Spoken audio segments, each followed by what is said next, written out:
good core of your club used to playing 3 games in as many nights, albeit in the American Hockey League. Maybe compare back-to-back nights at this level here for them.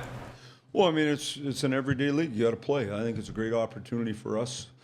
I mean, we got in at 1 o'clock or something like that. I don't think that's crazy or nothing like that. We didn't skate this morning. We should have energy tonight. And we've been close, but we don't win. So you play in the league to win, and that's why you get ready, and that's why you prepare, and that's why you compete hard. So we got to be a little bit better in the face-off circle, a little bit better on the kill, a little bit better on the power play, and find a way to win a game. I thought we did lots of good things last night. In the end, good teams win, and when they get up in the morning, they don't know they won by 1. They win 50 times by 1. And teams that don't win, they play in 31-goal games and they win 8. That's what teams that win do, and that's what teams that don't win do. So, you know, I've been on the other side of it lots. I never even thought about it. You just won and you got on with yourself. Mike, what's the biggest challenge for, I guess, Captain and Nylander as teenagers in the NHL? Consistency, what is their biggest challenge? Well, you got to learn to work. You got to learn to compete. The guy across from you feeds his family. And when you first arrive in the league, you don't have a wife and kids. Then you do have a wife and kids. And then when you have a wife and kids, now you understand what responsibility is. And so you want your job, and you understand how you compete for your job. When you're a kid, you always think that you're going to get the puck back. Well, as you get older, you know it's too hard to get it back, so you just hang on to it all the time. You know, and so there's lots to learn, obviously, and there are works in progress. But it's got to be a night on every night. That's the problem with the league. And the guys who have good engines and good energy and are good pros, they find a way to play every day. So, you know, it's a test of time. Last week you said, if I'm quoting you correctly. Yeah, this is scary ones. You're okay, but go ahead. Go ahead. No, you said that you saw your job as number 1, helping them become better men, and number 2, helping them become better players.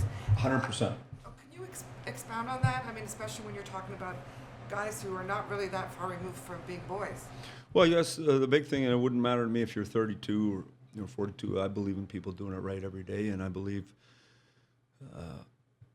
the essence of who you are and the measure of who you are as a man is being a good human being and being. There's no slipperiness about you. You're honest every day with your effort and how you treat people and the respect you have for the game and your family and the whole thing. It all goes together. And the more good people you have in the team, and obviously talent's a part of that, and we've got to have part of that, but the more good men you have, when you have a certain talent base, the more you win. And I'm a big believer in that. And so we're going to have good people here, and we're going to have good players. Your approach change when you're coaching guys that young? Well, I think so. I mean, I think your approach changes with every person you coach, and they're at a different stage of their life. One thing that's happened to me is I get kids as old as them or older, and that are athletes that want to do well. I understand how people need to be spoken to and talked to, but I also understand what accountability is and doing it right is. And you know, people that love you in your life, and this is the biggest thing for me. You hear, oh, this as a player's coach. Well, what does that mean? The people in your life that love you and care about you, they make you better. And sometimes they have hard decisions and hard discussions with you, but they make you better. And sometimes you don't like it. So what? They make you better. Mike, what do you think of being on the other side of the dressing room? Just picking up on that theme, Zach Parise seems to be that kind of guy, character guy. When you talk about Zach, what comes to mind? Well, he wants the puck more than anybody else. So skill set wise, he's got a great skill set, don't get me wrong, but his drive train in the offensive zone, on stealing pucks, on getting to the net, on doing it right every day is better than most guys. So he's got a skill set, and I don't want to take anything away from him because it's unbelievable, but his drive train is what separates him from everybody else. That's the kind of guy you want to be around. That's the guy you want your kids to watch every day. So we have to have good men for them to watch. As a person, too, can you comment about him? Yeah, I don't know him as good. You know, I've only been around and watched them grow from a distance. I don't have a personal relationship with him. I just impressed by the kid. Man, I'm sorry. With Sasha, what do you think of last night? He got a goal with 3 penalties. I loved him. 6 finished checks. He pissed people off. They knew he was out there for real. The last penalty was a joke. I don't know how a 225-pound guy goes down against a 180-pound guy like that. I thought he was great. And, you know, if you play hard and you got a skill set and you're determined like that and you have no fear, you find a way to play a long time. Mike, can I ask you to wear your other hat, Team Canada hat, for a moment? Yeah.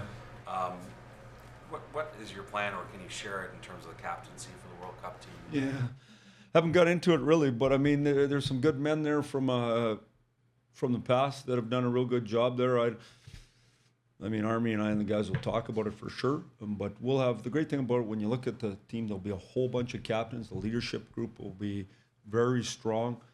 Someone's going to have to wear the C and a couple A's, and so we'll sort that out. But we haven't.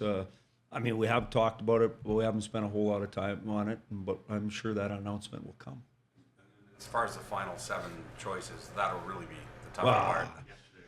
The rest yesterday, and don't get me wrong, the guys, the management team have worked like crazy, and we've had lots of discussions about it. And the announcement of those players, every one of those players is going to be on the team.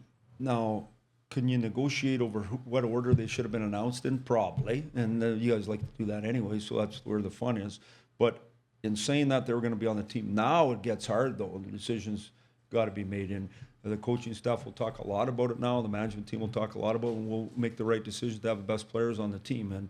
And you know, it's a real honor to represent your country in Olympic Games, at World Championship, at a World Cup. This will be a special event, and so we're going to make the best decisions. Leipzig, what stood out about Leipzig when he was last up for you guys? Well, he's a greasy little guy, likes to have the puck, makes plays, just can't turn it over. So as long as he doesn't turn it over, I really like him. Sparks tonight? Parks.